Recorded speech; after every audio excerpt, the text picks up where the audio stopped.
ছাতি আমি স্বাধীনতা ৰাখো। দেখিছ 15 আগষ্ট 47 চনতে 47 চনতে অহিংসা বাণীৰে কোনো ভাৰত স্বাধীন হ'লে স্বাধীন কাৰণে কত যুৱক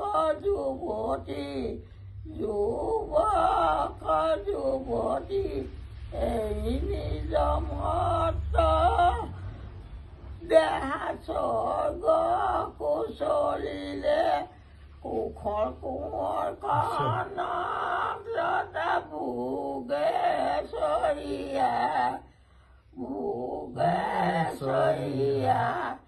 আত্মাৰে পুজিলে মাটি পূজাইনী হৈ কুশলে ল'লে ফাঁচি কনকে যে গুলি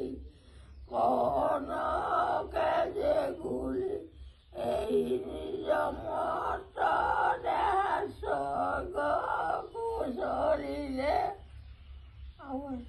দেখিছ 93 বছৰ এই একদম তেতিয়াৰ দিনত আন্দোলনৰ গীতবিলাক মনত ৰখাটো অলপ কাহিনী নেকি তই কওঁ নিজে ভাব।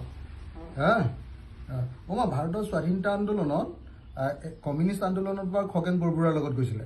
স্বাধীনতা আন্দোলনত আপোনালোক কাৰ লগত গৈছিলে ন? স্বাধীনতা আন্দোলন পাইছিলে না? 47 পাইছিলে না? নাই পোৱা?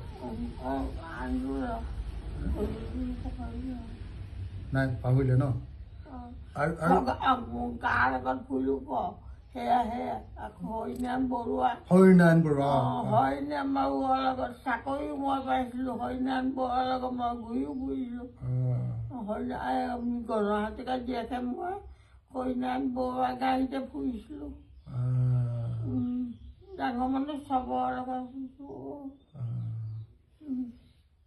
হৰিনাৰায়ণ বৰুৱা মই যে এতিয়া যে একদম যুঁজিব পাৰো যে সাহসটো আছে যে আপোনাৰ পৰাহে পালো মই, জানে নাই? টেনশ্যন নাই তই। আমাৰ দেউতা বেলেগ ভয়াতুৰ আছিলে আকৌ বুলি মোৰ মাহে মেইন একদম ইমান কষ্ট কৰি ঘৰ খুলিলে আমাৰ কি কম।